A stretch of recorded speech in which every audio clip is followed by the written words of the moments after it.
You're listening to the voices of the Occultinarium.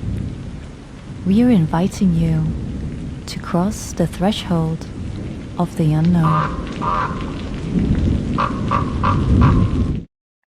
Hello and welcome to tonight's episode of the Occultinarium. We are the voices of the Occultinarium, and tonight's hosts are Luigi, Amelie, and Lynn. And tonight we will cover another tarot card. We just slid into the next decan. Today's the 3rd of August 2026, and we are now in the second decan of Leo, which is represented by the 6 of Wands. Pulling up the cards here.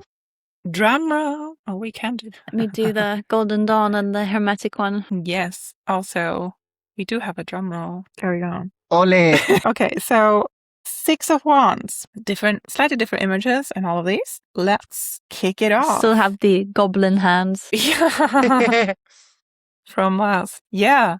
Do we want to do the Hermetic and the Golden Dawn first again, like we did the last time? The excuse was because we know the least about them.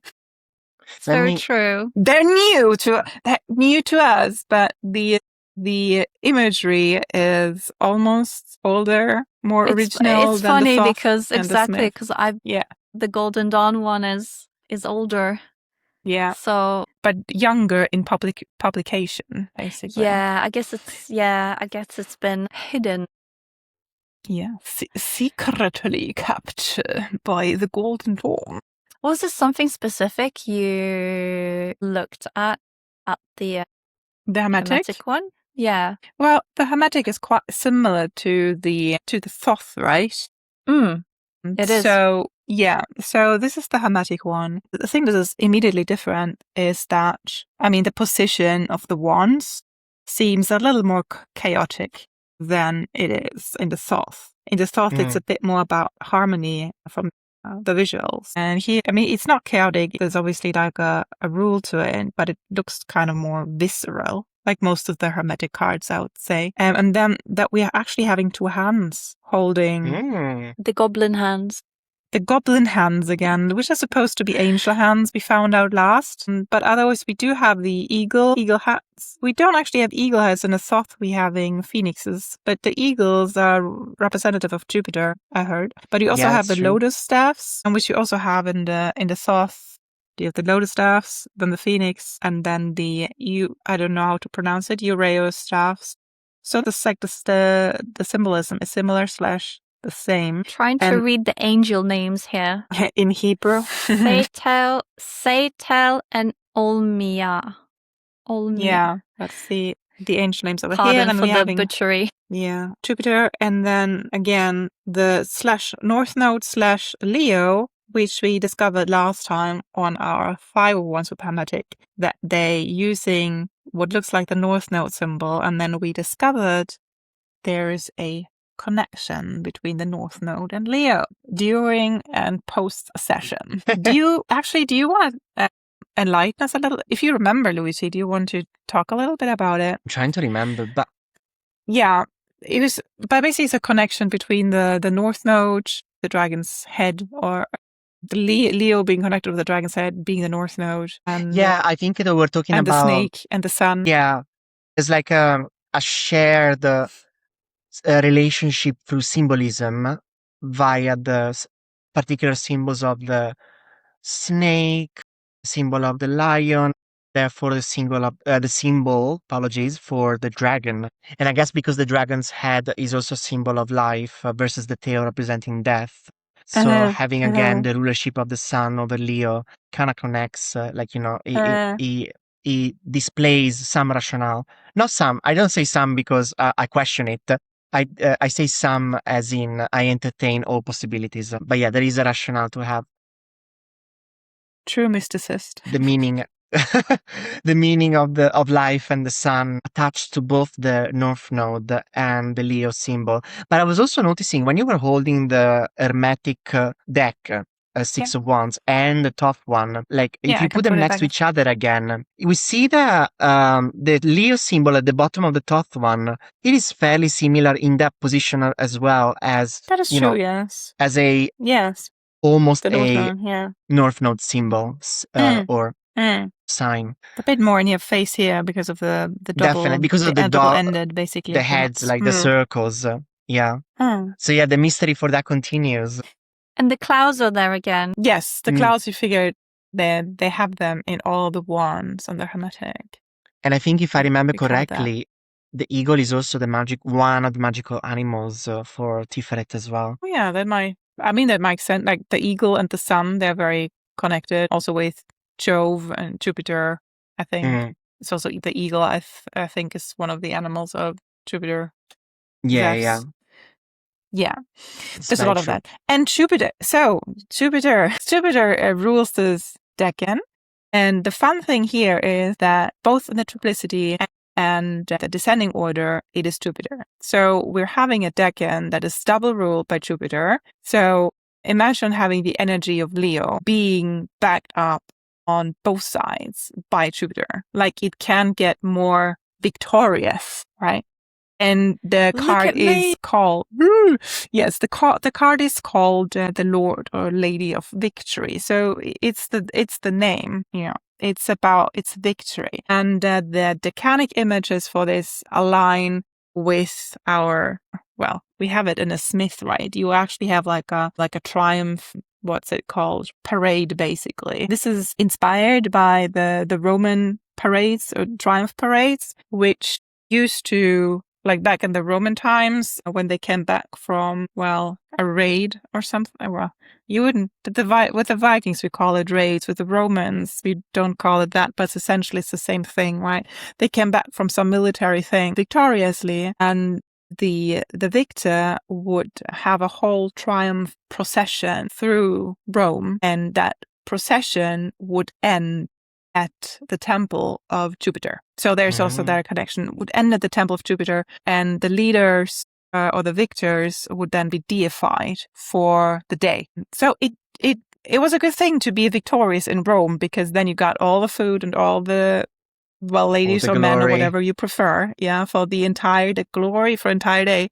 But you might want to note the thing that the victors are not usually rulers or people sitting on thrones, but victors are usually military leaders. That those that go out, do their thing, and come back. And by doing the thing, like it's being glorified, but it's not necessarily a glorious thing that they do. Like military leaders don't usually only fight clean. They can fight dirty, and the victory that they gain might be by being, let's say, assholes to other people. You murder people, murder, rape, pillaging, all of that. And then you get home and you're becoming deified by. So the people in these victory, triumph processions are not necessarily good people. Just keep that in mind. They don't have to be good people. They just won something. So they're feeling pretty good. But, that's I love how he puffs up his chest. Yeah, I mean, he's gonna get, he's gonna get all the ladies and the boys for the night. So he's happy. I mean, imagine if we in our modern time were still to be getting that much out of winning something. I mean, it still feels good to win something, right? You get the dopamine and whatever it is you get, like here's your $10, or here's your food, or here's your, yay, you won, congratulations. But to actually become a god for a day, if that still runs on our genes, we must be so let down by congratulations, you made it, when we were actually expecting this, yeah, I am God, So I don't know. But anyway, yes. So the victorious person is also the typical decanic image for this decan that Smith card pulls on. Usually also depicted as military leaders dressed in like fine good robes or in lion skin. So it's very clear it's a victor. You got to take the opportunity when it comes, right? Yeah. Because this is something, you might actually never, this is a victory. It's for a short while. And I guess you accomplish something clean or not clean. Yes, but you've done something. Yeah. But you've done something, like you said. Yes. And it's like that particular moment is your moment. So you just have to seize the opportunity of feeling carpe diem. Great. Exactly. Yes. Yes. Yeah. I mean, yeah, I mean, you're coming from the 5, right? And the 5 that we just covered, it's all about, it's strife, it's struggle. And then, it's a very much different energy. It's just like also the wands are all lined up, right? It feels much more harmonious. Yeah, and then the 6 as well, you still have that adrenaline in you. You still have this energy in you after the battle. You still have the energy. It's not like the 9 of wands where you have been through things, but you kind of you just hanging by a thread. Yeah, you're hanging by a thread. Exactly. Here you still have that energy. Yeah, you're at the height of it. I mean, we're in the 6s in Tiphareth, right? So this is the highest emanation, if that's the right word, of the element within the human realm. So the 6 of wands would basically depict the best that we can get out of the wands energy within our human capacity. It's the sun, isn't it? Or am I very wrong? Say it again. It's the sun, isn't it? That's the number 6. Tiphareth is the sun. Tiphareth, yes. Yeah. Yes. That's Sorry, correct. I wasn't very clear there. Yeah, because I was like just thinking Jupiter, but I'm like, yes, of course, Tiphareth.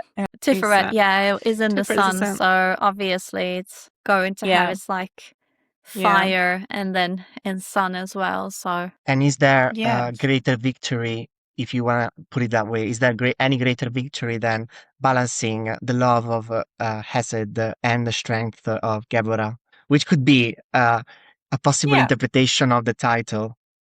Right.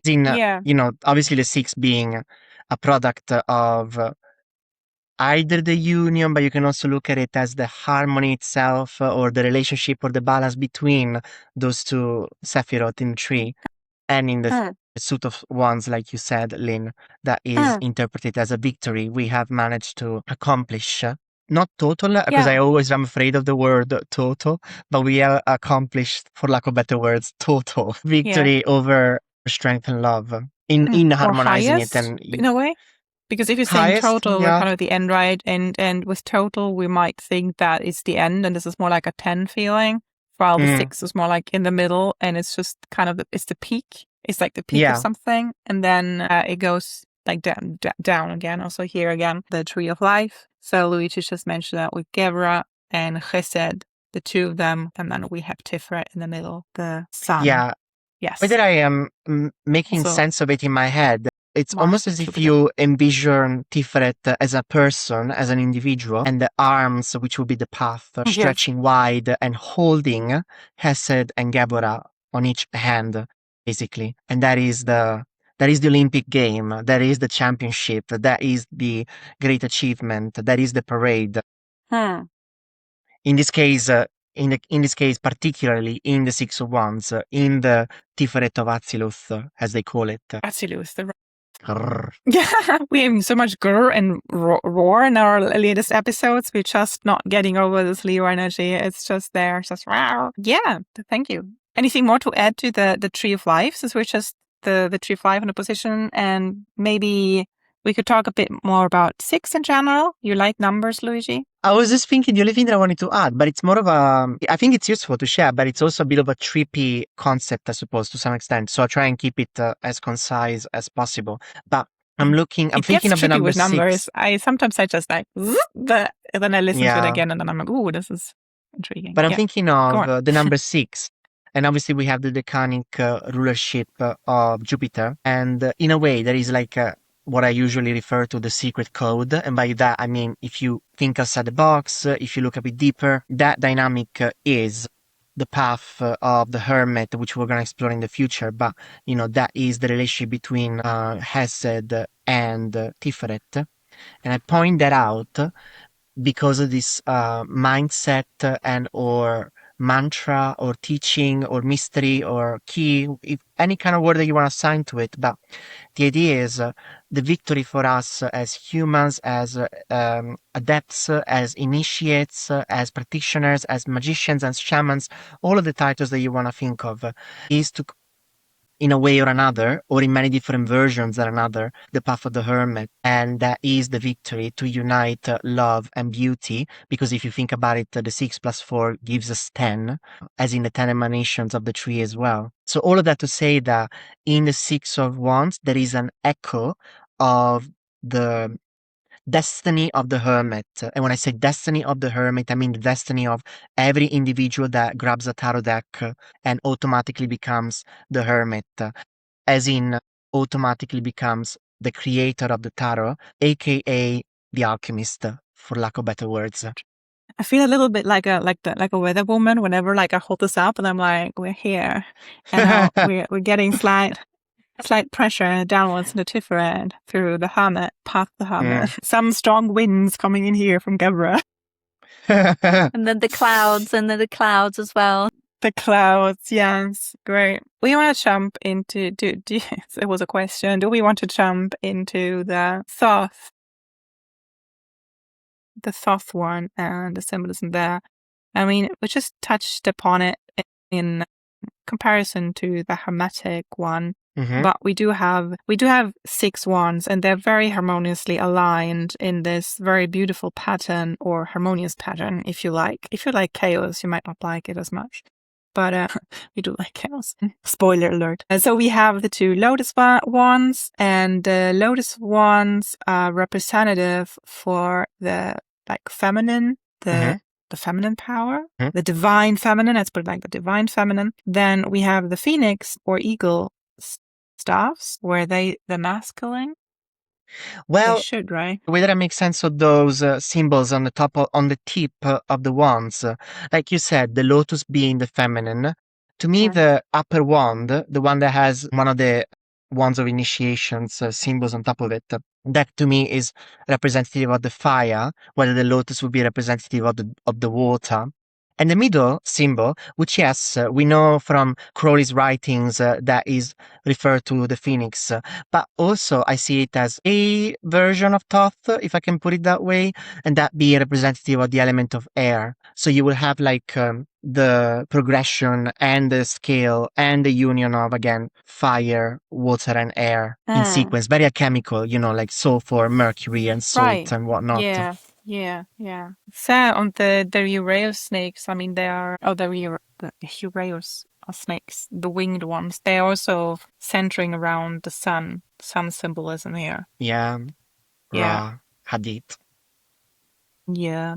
So what symbolically, what wants to be pointed out as well, I think, is both like this, that there are a very harmonious way of being lined up of all these like energies, and that every crossing point we have a flame, and we get 9 flames in total in this pattern. And these flames are, the way that they're represented is very, I keep saying harmonious too much in this episode, but it is kind of what it is, isn't it?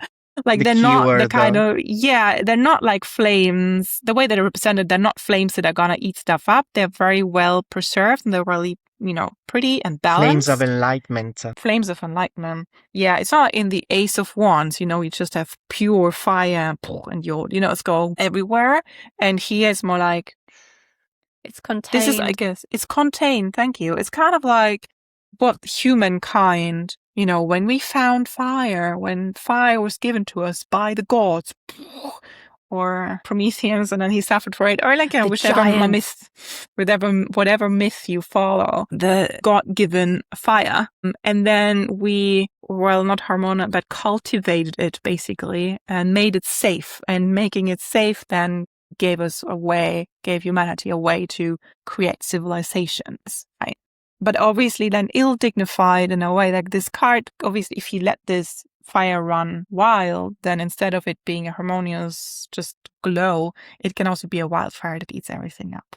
So it's just because it's fire at a very high point in the 6, right? So I also love like how the geometry that Frida uses, creates the 1 diamond in the center, but further divided in 4 diamonds. So like, I feel like whenever I think of diamonds, and probably not just me, probably a lot of people feel the same, especially if you read Crowley's material, but the diamond idea goes back to Keter, and Tiphareth being the lower emanation of Keter. And then I guess the number 4 echoes Hesed, as we mentioned before, the 4 of Hesed, the 4 of Jupiter ruling the decan, but also the 4 worlds, the 4 elements, the 4 corners, the 4 directions and whatnot. So there's an element of equilibrium And again, we should pay money each time we say this word harmony again. But you just said equilibrium, which was a new one. So it expresses a similar thing, but it was higher than the harmony word. So let's just use equilibrium. Just mix it up. So, it's a shame that we didn't decide on doing like a shot game. We could have a shot every single time we said harmonious. We'd be so hammered at the end of the show. And the next time we explore next episode, it's going to happen. Okay, we could do this, and people might see something new that they've never seen before. But for our next one, we could try, and then whatever word starts coming up often, because it's probably not going to be harmonious for the next one, we just take a shot. Just have something. I have a Fireball whiskey in the kitchen that's actually perfect for wands. So, oh dear. Shot with that. Oh dear goodness. But then I should not go to work the next day. I think we should do something. I was just about to say, that's not a good episode for a Monday evening. Or we are promoting wise choices, everyone. We're promoting safe choices. Yes. I mean, drink we responsibly. Are adults. Yes, drink responsibly and all that. Don't listen to this episode and then drink while you drive. Please don't do that to us. Take us as an example of things that you shouldn't do necessarily. But whatever. Okay. Colors? Should we go into colors? Yes. I mean, the main one to explore, I guess, is the purple. Well, for the Thoth, I suppose. For the Thoth, it's the purple, in the background. Yeah, which connects to... so pretty. Yeah, which connects obviously to the Aziluthian color of Jupiter, but also the Briatic color of the path itself. So that's a win-win there. It's a win-win shot. No, just remember you said that in the last episode, I think, or in one of the last episodes as well. Yeah. The Golden Dawn one has the red in the background, but I think what they talk about is mainly the pink, which is the mix of red and white. Yeah, so and the pink, active part and then the divine part. Yeah, and pink also being I think it's the Aziluthian color of Tiphareth as well. Mm-hmm. Yes. And it's probably the green angelic hands again, right? The goblin hands. Yeah. And now and again with the red, we got the element of fire, we've got the red of Geborah, which the path of the strength card connects to, or the last card connects to. But yeah, the green is interesting because there is a lot. But we talked about the green, isn't it? We talked about the green lion of alchemy, like nature being untamed and then consumed into the red lion. Yes, we did that. And when we talked about the 5 of Wands, so we can check out the episode if you haven't yet. What I like about this card when you look at it, because obviously you're thinking, oh, this is a 6 of Wands, so you're looking at the Wands. Wow. But if you're looking at the negative, as in look at the background, because it has kind of this splodginess around where the pink is. So my eyes are drawn to that. My eyes are drawn to the negative space because there's just so much red that it kind of swallows everything. Yeah. So I'm seeing the green and I'm seeing the yellow and I'm seeing the pink popping out. Yeah. From a red matrix, like when I just look at the color. So the red kind of goes into the background in my vision. Yeah. Exactly. I find that really interesting. And then the thumbs here as well. Kind of like you get that. The magical triangle. Yeah, triangle there with the almost like this red in the middle. It's not anatomically very achievable. It's achievable. It's because they're goblin hands. And then you hold 6 staffs in here. It's not a very comfortable position, but it's all right. It's nice though because it's got a triangle within the diamond within the triangle. That's really cute actually to observe. Yeah, and I think the triangle, it's a magical symbol for Malkuth. So in a way, having the triangle and the diamond within brings up that whole beautiful conversation and teaching and revelation of, the light within and without, the body within and without, as above, so below, as we know very well. So much triangle symbolism though, like. Yeah, I mean, triangle seems to be the thing, right? It's a thing. I mean, all the elements are depicted by triangles. By who made that? Do you guys know who made up the system with the triangle? I'm assuming alchemists. Alchemists, but an old white guy probably, but maybe not. Maybe it was or maybe an it was Arabic. an Arab. Yeah, yeah. maybe an Arabic person, because they did a lot of that. Stuff. Yeah, because I mean, not to get too political, but there's lots of notions about us allegedly stealing all of the alchemical traditions from the East and whatnot. For another episode, for another panel. Another episode. So you know what I literally just thought about just now? I should have thought about this way earlier, but my brain is very slow. Green is the color of Osiris. It is, Osiris, yeah. His skin. So I'm not saying they're all, but you know, it makes sense to me if these are hands of Osiris. Maybe not for the Golden Dawn, but it makes sense with Thoth. But this is not Thoth. Yeah. Well, no. But I mean, you're on the right track, though, because writing on it, right? And one of the deities, if you use Kemetic tradition, the deity attached to Tiphareth is actually Osiris. So it makes sense. Bum, bum. But then again, the green goblin hands are like on every single, they're in every single fire card. I think another thing to keep in mind when it comes to, because it's interesting to observe that all the hands are a particular color, in each kingdom. So like, I think in the cups it was mostly orange, and then in the ones, like we said, it's green. I forgot what it was in the discs or pentacles and what it was in the swords. Yeah, the cups have the orange hands. And then the swords have blue hands. And then the pentacles have white hands. So I guess when it comes to the white hands and the pentacles, I mean, there's probably more than one explanation. But the first thing that comes to mind is, again, pentacles being attached to matter versus the white being attached to spirit. The green being attached to earth versus the fire kingdom being attached to spirit. So it's always with that balance of what is the opposing energy that needs to be, again, harmonized and whatnot. But also green and orange, particularly for the cups and the wands. So green would be a color for Netzach, which is ruled by fire, and orange would be a color for Hod, which is ruled by water. So that's another thing that comes to mind. I'm trying to spin my head around the blue for the swords, and the only thing that comes to mind is that the element of air rules Yesod, which is ruled by the moon, which is attached to water, which is the color blue. But there's probably more to it. The color blue, it's like an indigo blue, so it's like a very deep kind of indigo. If it's indigo, that can relate to the lunar forces of Yesod then, in that case. And I'm checking. Let me check if white is... let's see. I'm trying to actually see if they explain the color, like color by color, but I can't really find it right now. Whenever you need it. Exactly. So if it's indigo, that's perfect, because if it's indigo, is definitely the Aziluthian color for Yesod, for the sword suit in that deck. For the white, I was looking for the color scales, but the only white references are mostly around Keter. There is some white reference in some of the Asiatic pubs, but they're mixed with other colors as well. So until we find out more or until we reflect more, I will go with that.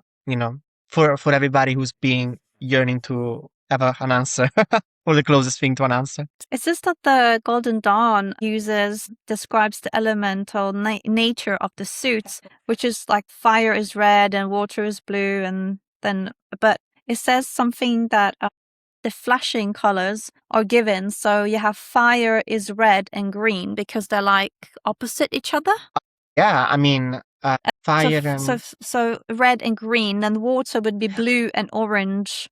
Yeah, because air is yellow and violet, and then earth is black and white. Yeah, and that's so like when you look again at the tree, so you go in diagonal position, you go Gabor on this side, and then you go Netzach on the other side, versus the blue of Hesed and the orange of what's it called? Hod, apologies. And then you said that you had the yellow versus the violet, yeah. So that would be Yesod and Tiphareth. And then white and black will be Malkuth and Keter. Yeah, I mean, it kind of makes sense. It's just so many layers. You just have to remember all these layers, right? Mm-hmm. Yeah, it makes so much sense with the opposition colors, actually. As always, the tree gives an answer to everything. All right. Color theory. Do we have to talk more about the Smith? I feel we basically just brushed it, but I mean, it's just, I feel like it's very in your face. It's very direct, right? Mm-hmm. Yeah. Is it the triumph? It's just the triumph procession. I guess we could talk about the colors we're seeing, because we're seeing a lot of green in this one. And then the victory laurels, and there's more victory laurels, and people just, it's a triumph procession. That's what it is. It's very difficult to interpret anything else. Yeah. This horse is wearing such big cloth. It covers the whole horse and then some. It's like the horse. Yeah, the horse is like drowning in this cloth. You don't know if there's stuff on. Maybe it's a Trojan horse and there's actually people under that are being smuggled into the Maybe procession. It's the loot. Maybe it's his loot that he's won. Yeah. And maybe that's what happens in the Seven of Wands. They are defending themselves against the Greeks. They have entered Troy. Yes. Maybe this is the little tent they sneak into. That could be. I'm not. I don't recall. I don't think I mentioned when I was ranting about the triumph processions through Rome, and that not necessarily the military leaders not necessarily being good men, just blah blah blah. Because I have to put this back up. But the thing that you also did in these triumph processions, other than you going and woohoo, I won, right? And people being like, woohoo, you were amazing. You also showed off what you want, right? So you would have all the things that you stole, won, like the severed head of your enemy, the gold, the severed head, the slaves, because Romans were really big on slaves as well. Like, I mean, all the big empires are and were, right? But they would show off the slaves and all the other things that they got. So that is all. That's not depicted in this card, but that is what is assumed is coming after here. The people in chains and the gold that they have won. A look at this dude at the end here. Fair and square. Have a look at this dude at the very end there. He looks super jealous. Oh yeah, he's like, what? There's like, yeah. He's like super jealous. He's like, if you're on the good side, you could think like he looks reverent, but he looks pissed. So on the other, he looks kind of pissed. It's like, I was there too. Exactly. Yeah, I was there. I made this happen, but you took over. And like, you getting all the glory chicks and bloods and the glory. Show off.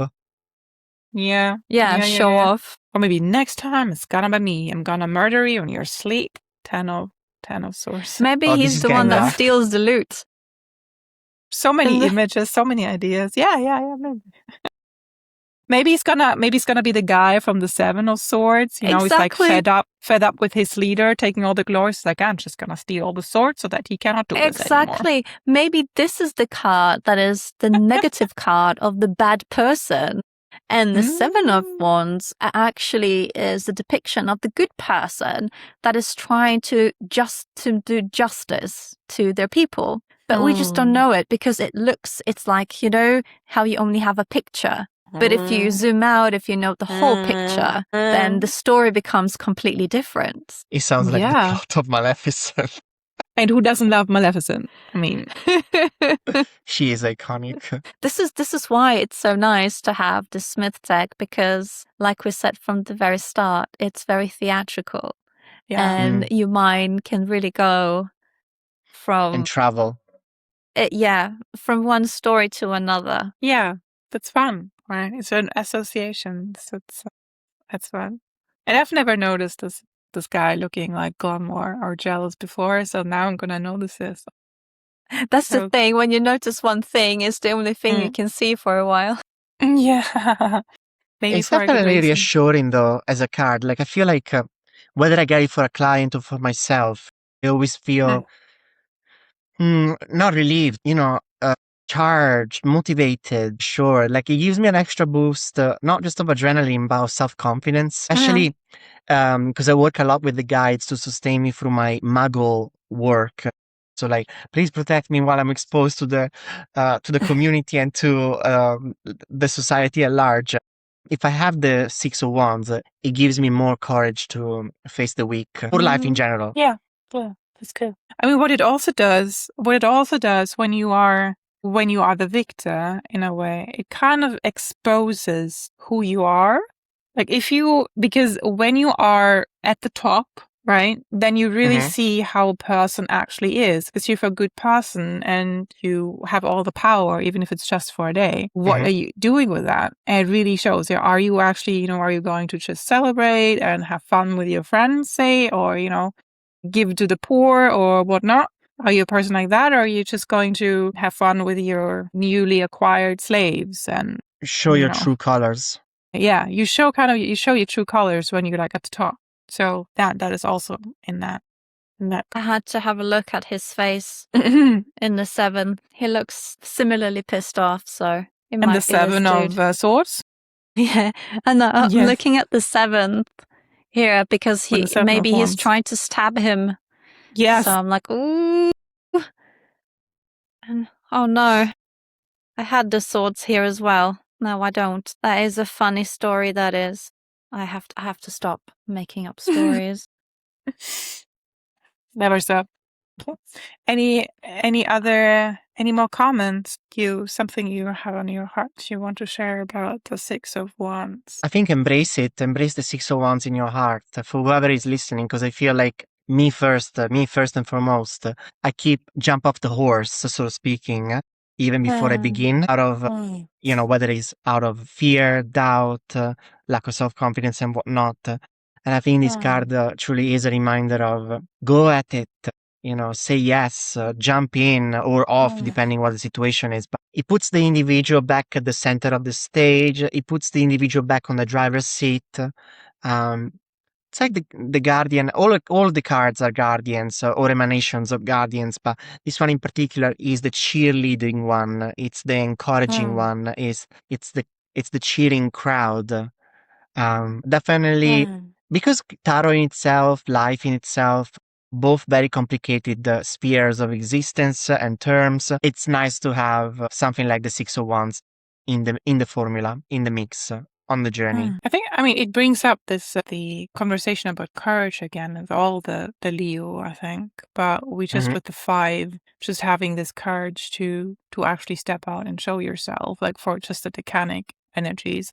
And now for the 6s, even like some people also need a certain courage to actually step out there and be celebrated, because this is about being very visible, and there's people who struggle with being visible. They don't want to have all the attention on them, because this is glorifying having the attention on you. This is like, this person feels good having all the attention, and some people might struggle with having this energy around them because they might just not want to be seen. They might want to hide. They might not, want the eyes on them. So there's a certain, courage, but also there's other underlying factors that need to be in place in order to actually be able to step into this energy and feel all this glory. But I think the courage to own it, to own yourself, to own your endeavors or whatever your victories in life. That you don't just, not just playing it down. Some people just, it's like, I did it, but, it's nothing big, and sometimes it's fine